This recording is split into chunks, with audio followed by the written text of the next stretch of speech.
Hello, and welcome again to another episode of No Enemy Podcast Live with your host, Sly. Still solo dolo, but it's okay. Still holding it down. So, tonight, guys, I don't know. I'm thinking about it. Still getting out of that rut I was talking about last week. Still managing, still surviving, still doing our thing, you know what I'm saying? Enjoying life as we can, day by day. That's all you can do. That's all I can do, I guess. But tonight I want to go deeper into the headlines, guys. I want to go deeper because I've been thinking about lately. Nothing that happened in this world right now is actually new. The names are different, the weapons are different, the technology is different, but the patterns, the human patterns underneath all of it, are ancient. And if you don't know the history, you cannot understand what's happening right now. Yeah, you guys got to know your history, man. History repeats, or they say resembles, or something like that. So if you don't know the history, you cannot understand what is happening right now. And if you cannot understand what is happening right now, you cannot prepare for what comes next. So tonight, as I get into it tonight, we're going to talk about three things: the Iran war, and actually how we got here, kind of, I guess.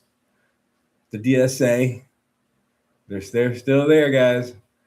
And what the history says, every time socialism has been tried and Europe on fire, is that historical and spiritual record says about what that means? And we're going to go deep into that. History, biology, spirit, cause and effect. That's what we're here for, guys. All the way down. Let's get into it. So, the Iran War, 73 years of decisions led to this moment. Talk about the history, guys. You got to know your history. Stuff's happening, and it all seems to repeat. It's all like the same. I don't understand. What is happening between America and Iran right now did not start on February 28th, 2026. It started in 1953. And that date, we need to know that date because everything that is happening today flows kind of directly from that date. In 1953, the CIA under President Eisenhower organized and funded a coup that overthrew Iran's democratically elected Prime Minister Mohammad Mossadegh. Mossadegh's crime was that he nationalized Iran's oil. So he nationalized capitalism. I guess that's what you call that, nationalism. Well, not the same, but he nationalized Iran's oil industry. So meaning he tried to take Iran oil back from the British and the American corporations and give the profits to the Iranian people. Ooh. So think about that. He's trying to sell the oil around the world, and the Brits and the United States were like, that's not a good idea for you. Yeah, powerful people, American corporations. And they tried, so they removed him and installed a monarchy, the Shah, who was friendly to the Western oil interests and brutally repressive to his own people. Yeah, they changed the what do you call that? The whole system pretty much. In the direct cause of everything that has followed, the Iranian people lived under the repressive Shah for 26 years. When they finally revolted in 79, they were so traumatized by what Western-backed power had done to them that they replaced the Shah with something equally extreme in the opposition direction. Ayatollah Khamenei, and the Islamic Republic. Then came the hostage crisis. Then came America backing Saddam Hussein in the Iran-Iraq War in the 1980s. A war that killed hundreds of thousands of Iranians. Then came decades of sanctions. Then came the 2015 nuclear deal that gave Iran relief from those sanctions in exchange for limits on its nuclear program. which Trump pulled out of in 2018. Then came years of maximum pressure, sanctions that squeezed the Iranian economy and radicalized its population further. Then in January 2026, Iranian security forces massacred thousands of their own civilians in a crackdown on the largest protest since 1979. And then on February 28, 2026, the United States and Israel launched Operation Epic Fury, joint strikes on Iranian military and nuclear facilities, including targeting killings of senior officials. Supreme Leader Ali Khamenei was killed when his compound was destroyed.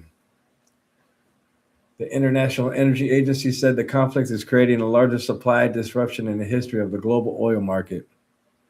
And yet the Strait of Hormuz still kind of blocked. Jordan intercepted Iranian missiles. Kuwait reported a strike that killed one person. Drones caused fires on the ships at the Egyptian port. And 14 countries have now backed a Saudi proposal to establish a maritime defense alliance. So they're going to put, are they going to do a toll? Are they just going to try to let ships flow freely through it? Yeah, because the United States, they started something with this toll they tried doing. But he didn't do it, but he tried. That just makes room for other people to fucking take other critical points of oil travel and cut them off and then charge them to get through. This stupid, man. This damn Trump, man. But we're here. We're here right now. So the biology of this, here's what 73 years of unresolved trauma between two nations looks like in the biological terms. The human nervous system, by extension, the nervous system of an entire culture, does not forget injustice. It stores it. Psychologists call it intergenerational trauma, the documented biological phenomenon where the experience of severe stress, oppression, and violation gets encoded, not just in memory, but in the stress response systems of people who lived through it, and then pass it down to their children through both cultural transmission and actual epidemic changes in DNA. So it can literally change your DNA.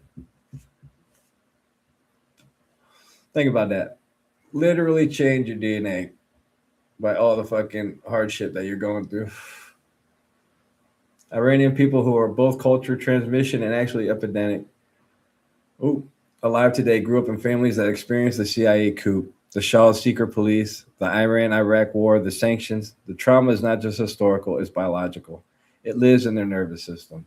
And it means that when America strikes Iran, regardless of the stated reason, the biological response is not just political outrage. It is an activation of decades of stored threat responses all at once. Yeah, you keep that bottle in, that bitch got to come out sometime or somehow. The same is true in reverse of Americans who lived through the hostage crisis, through 9/11, through the decades of proxy conflict. Both populations are responding to the present through the biological filter of the past. And that is why rational negotiations keep failing. Yeah, they keep talking, but they keep failing. They say Iran just talks just so they can postpone shit, so they can get ready for their stuff, keep it going, keep us on the little line. But yeah. You can't negotiate with the nervous system. You can only change the conditions that are activating it. Yeah, that's crazy. You got a nervous system. When it reacts.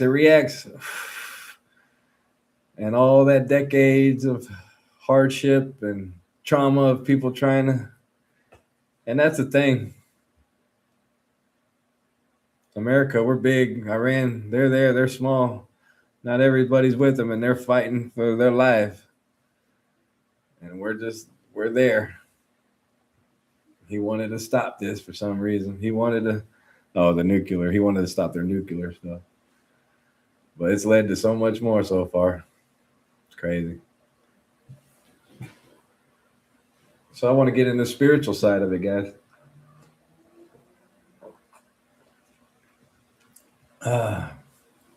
So the Prophet Muhammad said, and this is a direct teaching from the tradition that governs Iran.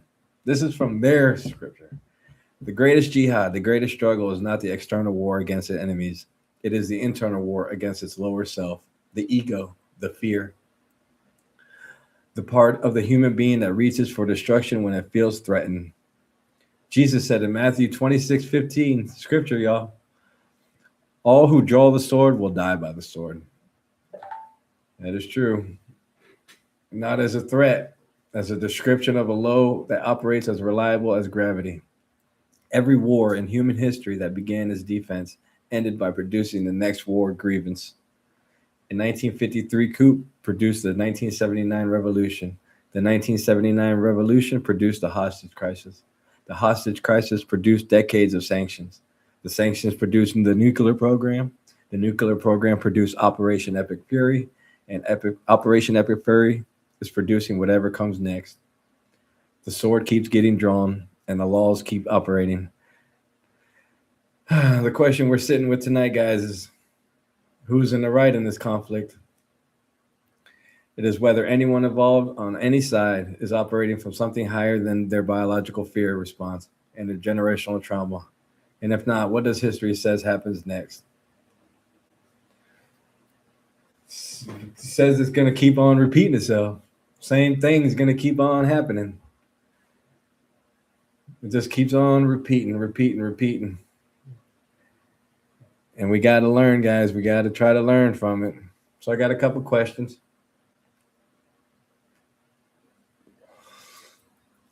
If you trace every major event in this conflict back to its root cause, does America bear any responsibility for the world it helped create in Iran? Do we have responsibility in America? I would say yes. We bear kind of a responsibility. We're everywhere. Excuse me. We're in everything. We're in all over the world. Armies and all kind of bases all over the world. Yeah. We just got to get back to us, guys. Get back to the United States. We don't need to be all over.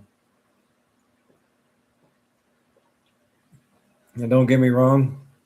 If Iran did have a nuclear and they could be just like North Korea and we couldn't do nothing and they could just do whatever they wanted and we just sit back and watch, I guess we could do that.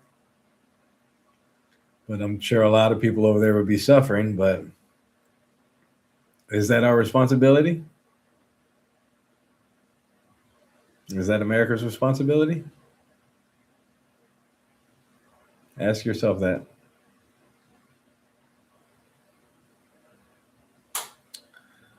So what does it mean spiritually that both America and Iran claim God is on their side, and if both have holy texts that forbid exactly what they are doing to each other? They both have holy texts that forbid exactly what they're doing to each other. Yeah. I guess that's just a book, guys. It's just a book that people wrote. And if you believe it and live true to it, you'll have a good life. But if you read it and take little counts and little things here and there,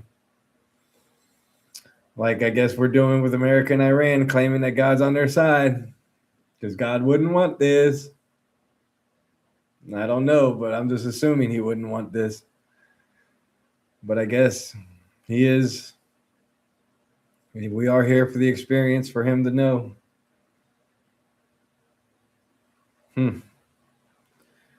Yeah. Another question, guys. In your own life, is there a conflict you are in right now that has its real roots in something that happened years or decades ago that was never fully resolved?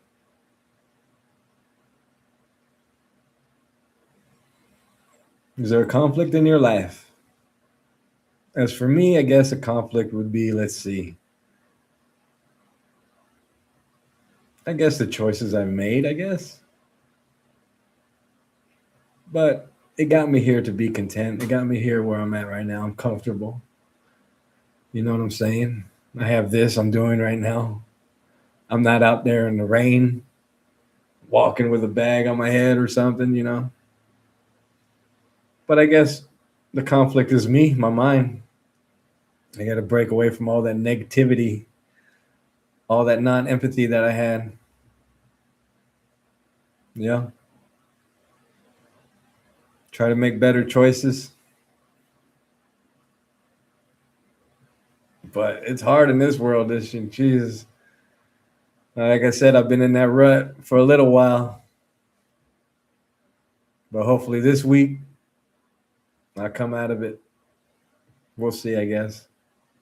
But yeah, I just choices. That choice I told you I went to school, that was a choice that I guess I'm never fully resolved because it took me in a totally different path. But then there's times I got in trouble, but we got through it. You know what I'm saying? I got through it. It's just the past now. It don't mean nothing now. It got me. It probably made who I am. I don't want to go to jail. Nobody wants to go to jail. Nobody wants to go to jail. But this war, man, everybody believes they're right. And we're in it. It's almost going to be a world war. Shit. 14 countries. Egypt. All these places getting fucked with. And you can't fuck with somebody without them fucking back. So,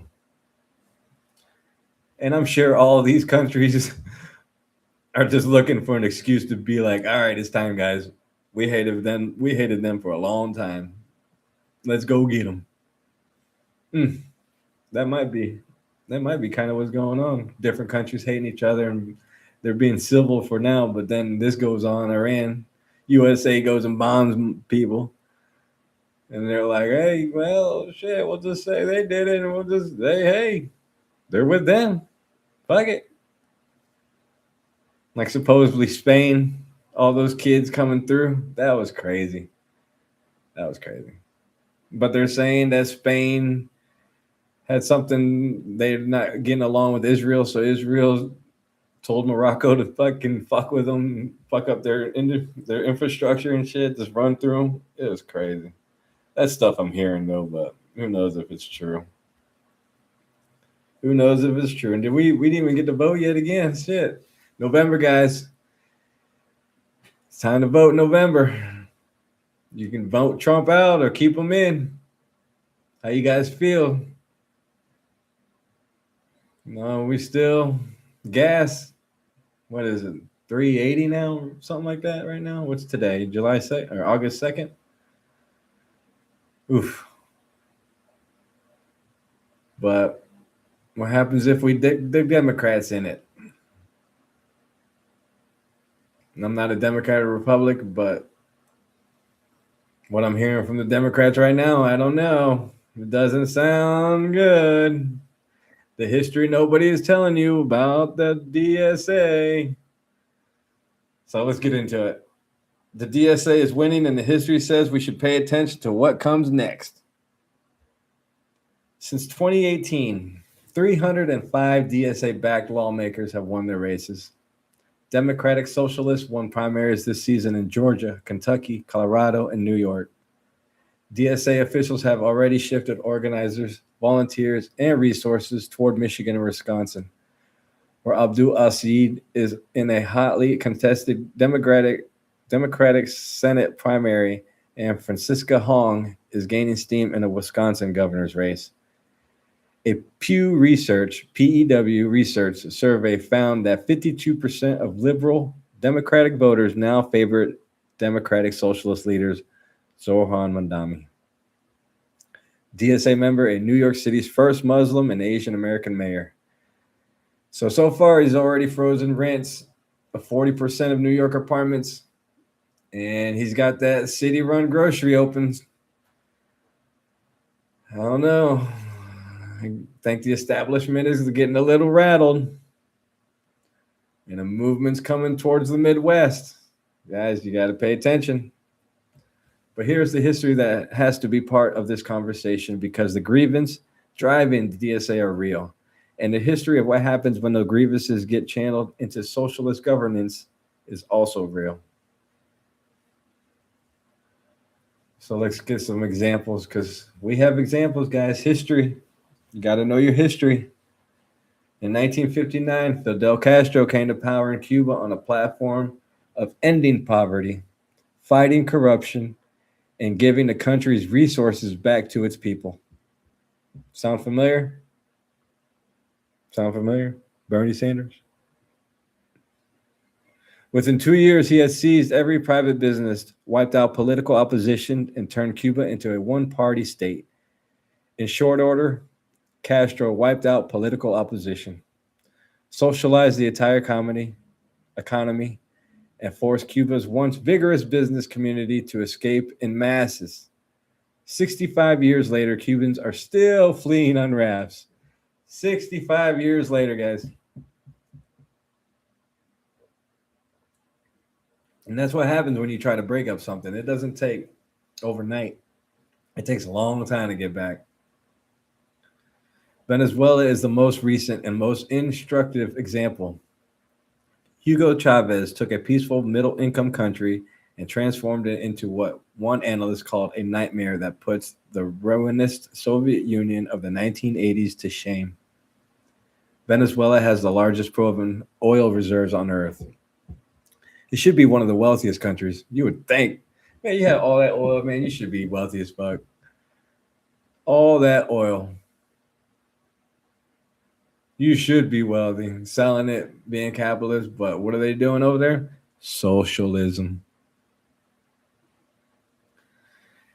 Just 19 years after Chavez took power, 80% of the country was living below the poverty line, and the annual rate of inflation reached 1 million%. What the fuck? 1 million%? That's just crazy. Rendering the wealth of most Venezuelans nearly worthless.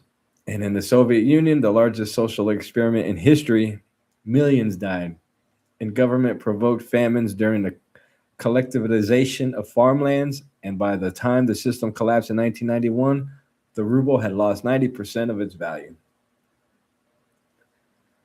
Now, guys, the DSA will tell you correctly that what happened in Cuba, Venezuela, and the Soviet Union was not what they are proposing. Yeah, it's not what they're proposing. But you guys got to listen to them. Go find their clips. Go find the DSA clips. They're saying it out loud. And we know what happens. They are proposing democratic socialist change through elections, not revolution. And that distinction matters. But the question history forces us to ask is this.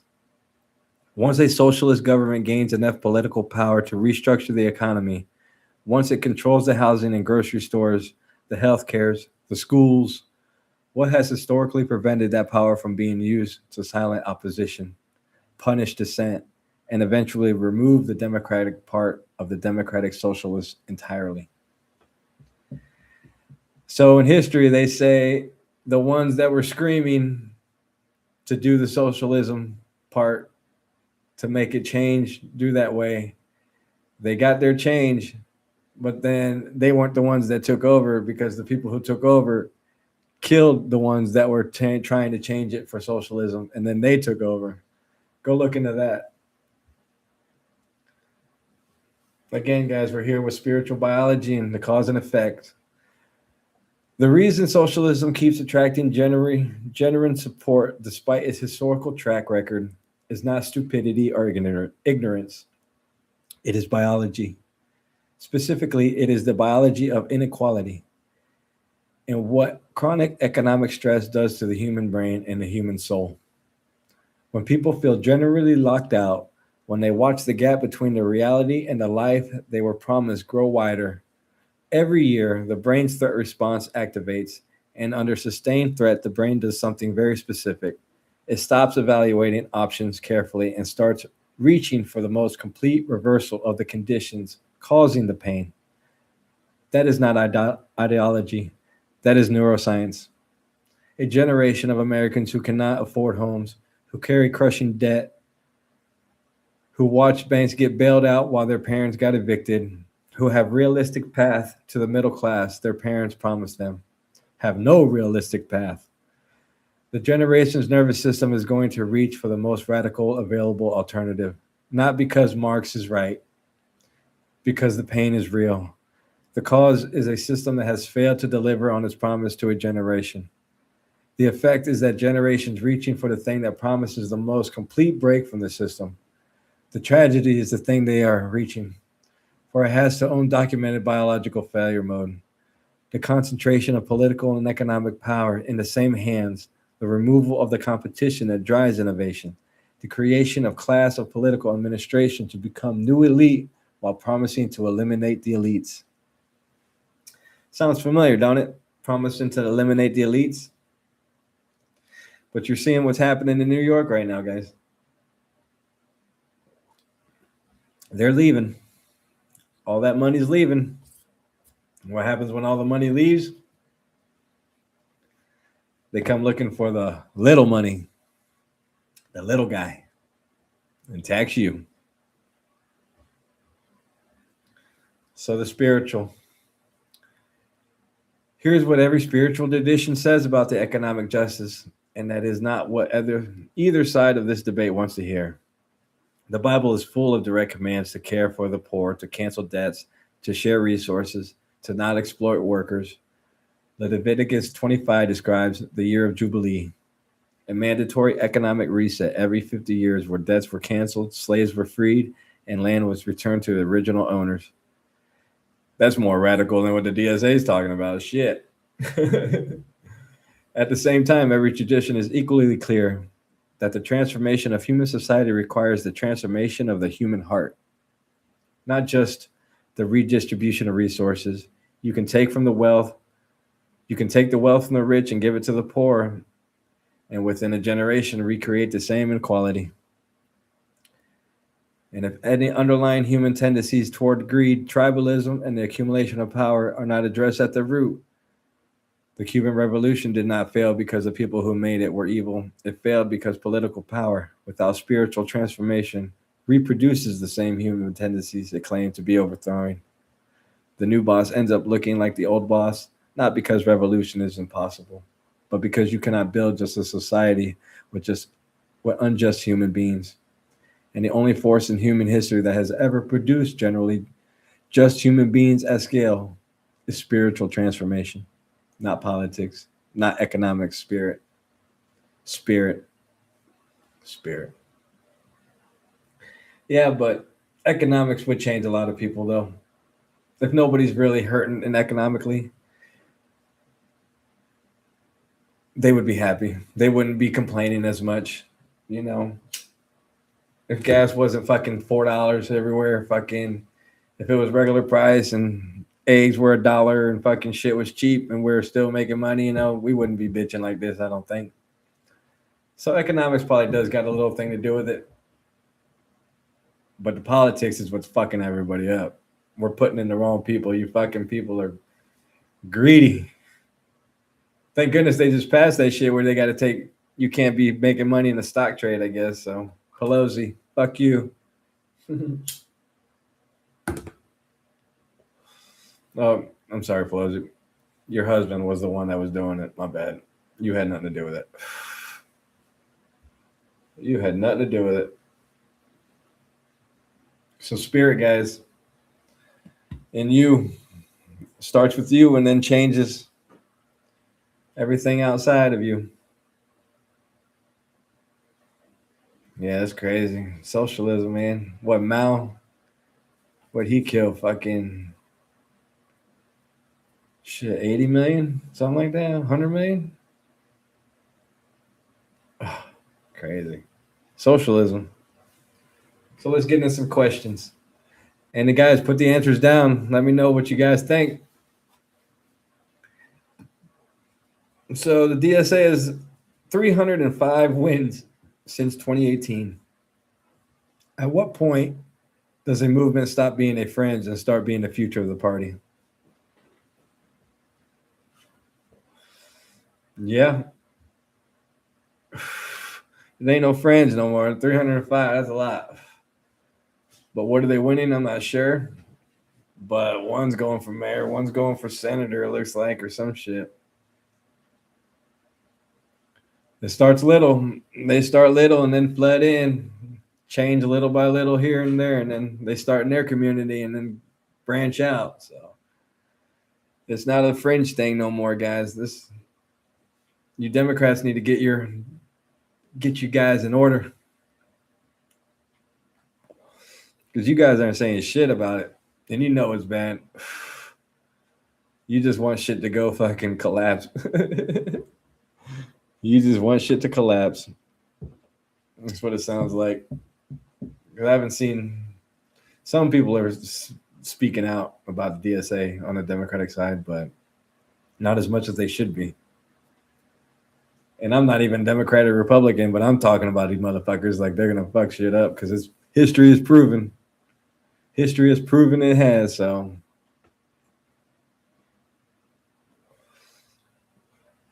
you guys, I know we're in a scary moment. We're in a populist moment. We want the guy to come change everything. But I don't know. We got to vote in the people coming up in November. Here in Florida, too. Matt the Welder, come on. Let's see what you got. Supposedly you might be right, but we'll see. When they get the power, power corrupts. So if Venezuela had the largest oil reserves on earth and ended up with 80% of its people in poverty, what went wrong?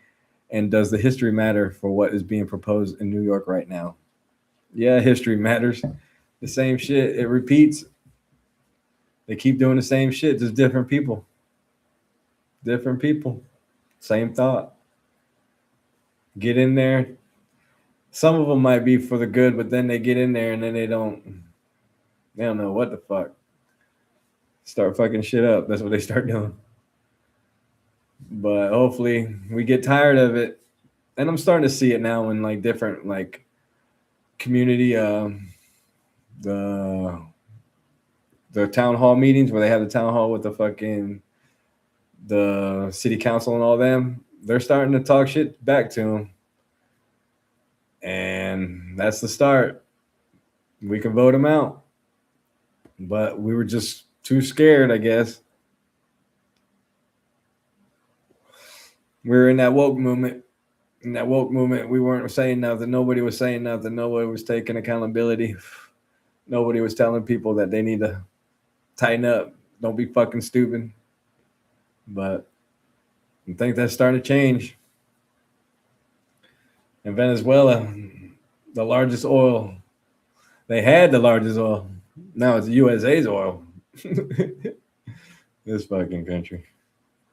But hey, I love it. We're here. I'm here. What I'm saying, not saying what we're doing is right. I'm not saying all of it's wrong, but and we're in a crazy moment right now. Is it possible for democratic socialism to succeed where authoritarian socialism has failed? Or does power always corrupt regardless of how initially structured? Yeah, power corrupts. Money and power. So when they get the money and power, they don't seem to want to help. What is it? Does something flip in their mind, I guess? Do they have that God complex in their mind when they get that power? Does it flip? Can they stop it? I would imagine they can stop it, but there's so many people in their ear. And people who know how to talk are in their ear. So yeah, corrupt. I think it would always corrupt. How we're structured right now, the way we are right now, yeah, it's fucked up. The money in politics is fucking everything up. The money in politics, we got to get that out of it for sure. So if the pain is driving young people towards socialism, What is the alternative that actually addresses the pain without reproducing historical failure? Yeah. All those young people, yeah, they can't afford nothing right now. They can't afford nothing. Shit, I remember when I moved to Tampa, when 2006, I think it was, 7, somewhere around there. I had an apartment in New Tampa. Well, first I was with my brother living in the back of his place. And that was, 2005, 2006. And 2006, I moved out sometime 2006, 2007. And then I moved to New Tampa. And there, nice, nice place. It was 2 master bedrooms with 2 baths, 1 full bath in one, and 1 walk-in bath in the other. A full kitchen, dining room, living room for $887. Not even $900, guys. Yeah. And that time I had a roommate, but I could still do it by myself. But $887 or some shit like that. $900. We'll say 900 because it was like 880, something like that.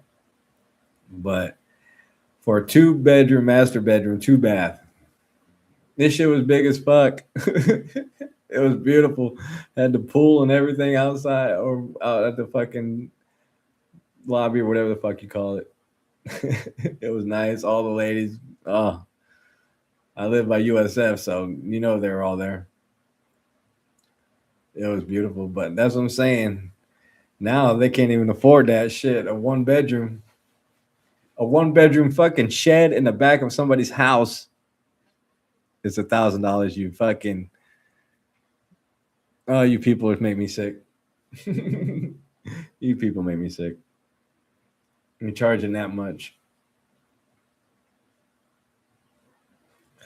Now, the people who are doing the 1-bedrooms in their house and you're charging what you're charging, which I don't know, but I know it's expensive as fuck. You probably charge what, 800, maybe 7. You probably more than that, you motherfuckers. Really? You got to look at yourself, and hopefully, we will all be judged.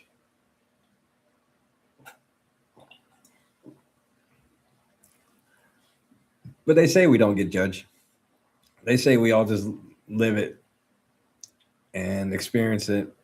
And we experience the other person's pain that we caused for a second, I guess, and then we move on. And then that's it. We just see what happened, and that's it. We experience their pain that we caused. And then we go on to the next person we've caused pain, next person caused pain, and that's it. Is that judgment? No. But maybe that's the way it is. We're just here to experience it. Experience this life. And then go on to the next. Experience it again.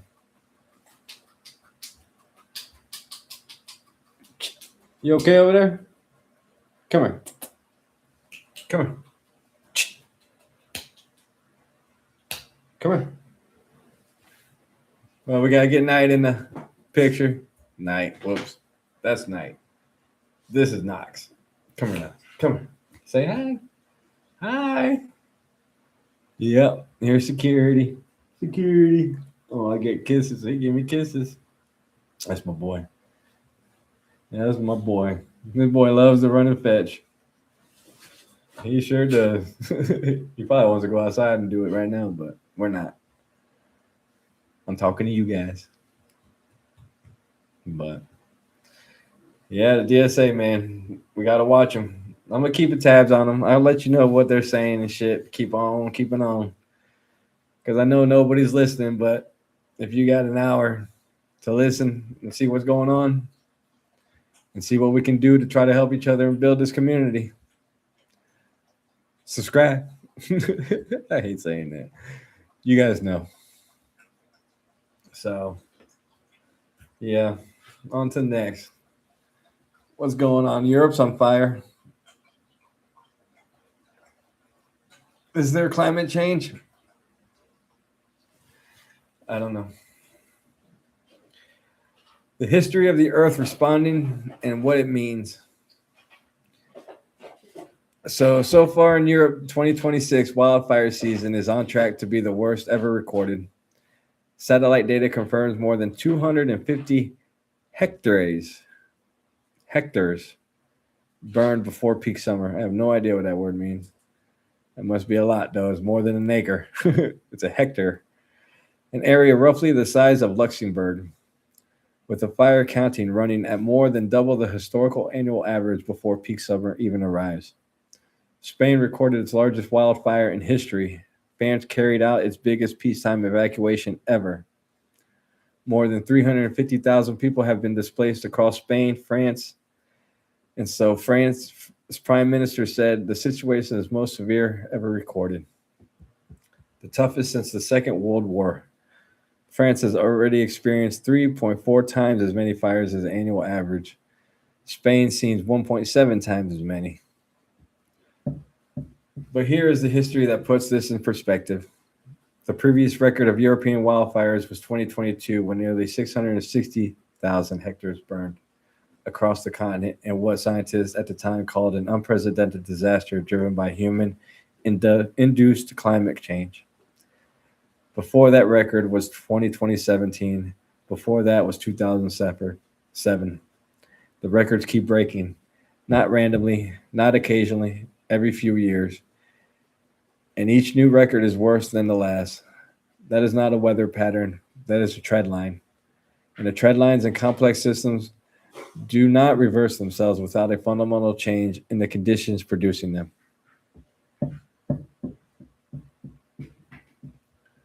Yeah, it's not a change, guys. Give me a second, real quick.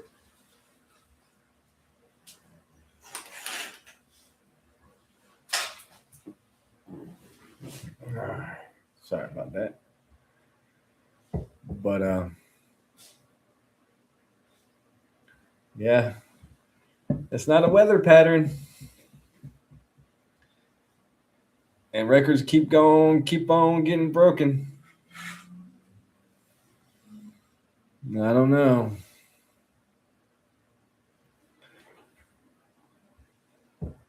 The history of the human civilization and fires is ancient and instructive. The Great Fire of Rome in 64 AD burned for 6 days and destroyed 2/3 of the city. Historians debate whether Nero caused it, but what is documented is that Rome had been built rapidly, densely, with no fire-safe building codes, surrounded by dry timber and flammable material. Because speed and profit had been prioritized over safety and sustainability. The fire was not an accident. It was predictable outcomes of decisions made over decades. The Great Fire of London in 1666 destroyed 13,000 houses and led directly to the first building codes in English history, the first fire brigades, and the first fire insurance industry. Disasters produced reform, but only after disaster was catastrophic enough. Ignoring the warning was no longer possible. Yeah, that's just history of great fires, but we've always had great fires, I guess. But supposedly it keeps getting worse and worse. And what's burning? Spain's burning, and then all the floods going on in the U.S. People getting every day. You hear something about tornadoes and shit, weather. Let's see what the biology says. The human brain has what researchers call an optimism bias, a well-documented tendency to underestimate the probability that bad things will happen to us personally, even when we know they happen to others. It is a biological survival feature. If human beings fully felt the weight of every possible catastrophe all the time, the psychological burden would be paralyzing. So the brain filters. It discounts future threats. It prioritizes immediate concerns over long-term risk. And it normalizes gradual change. meaning that each year slightly higher temperature, slightly worse fires, slightly worse severe floods feel manageable because they are only slightly worse than the last year. Scientists call this a boiling frog problem. The boiling frog problem. The frog in a pot of water that heats gradually does not jump out because no single moment of temperature increases is alarming enough to trigger the threat response. And by the time the cumulative change becomes undeniable, it may be too late to reverse it. That is the biology of the climate crisis. Each individual fire season feels like a bad year. The trend line across decades is something categorically different, and the optimist bias in the human brain, the same biological feature that helps individuals survive every day, is making it extraordinarily difficult for human beings collectively to respond to a threat that moves slower than the threat detection system was built to register. Yeah, that's what we say every year. Things get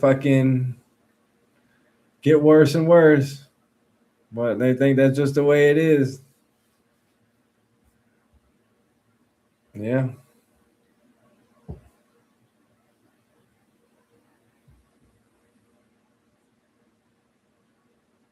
the boiling frog problem. Yeah, being the frog stuck in a boil and doesn't even know it's getting boiled. It's kind of like what we're in right now. Shit's happening. We know it's happening, but it's not hot yet. And then bam, everything hits. So spiritually, I want to go somewhere where the news never goes, because the question of what is happening to your land right now is not just a climate science question. It is a question that multiple spiritual traditions have been answering for thousands of years, and they all point to the same direction. Let's get dark. The book of Revelation describes a time when a third of the earth's trees and all green grass would be burned. Isaiah 24 describes the earth mourning and withering, the world languishing and withering, the exalted people of the earth languishing, and gives this reason. The people have transgressed the laws, violated the statutes, and broken the everlasting covenant. The Hopi prophecy, one of the most specific and most documented indigenous prophetic traditions in North America, describes a time when the earth would be consumed by fires that humans could not stop, when the waters would rise, when the sky itself would change color from heat and smoke. These were not written last year. They were written or spoken centuries, and in some cases, millennia ago. And what they all are describing in their own language is what both ecologically and climate science are now confirming in theirs, that a living system pushed beyond its carrying capacity eventually responds, not with punishment from outside, but as a natural consequence of internal imbalance. The earth is not punishing Europe. The earth is responding to 300 years of industrialization, the way any living system responds to sustained stress beyond its capacity to absorb. The cascading failure across multiple interconnected systems simultaneously.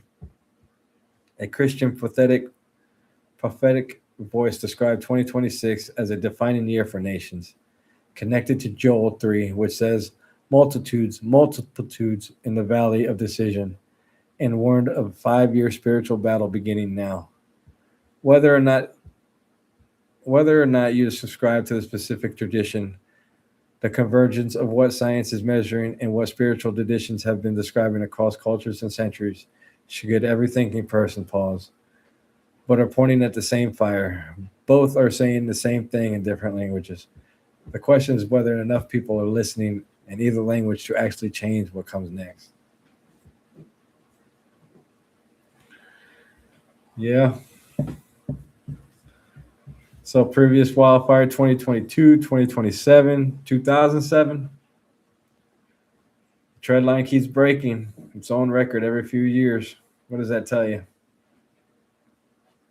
Is it just going to get worse? Probably.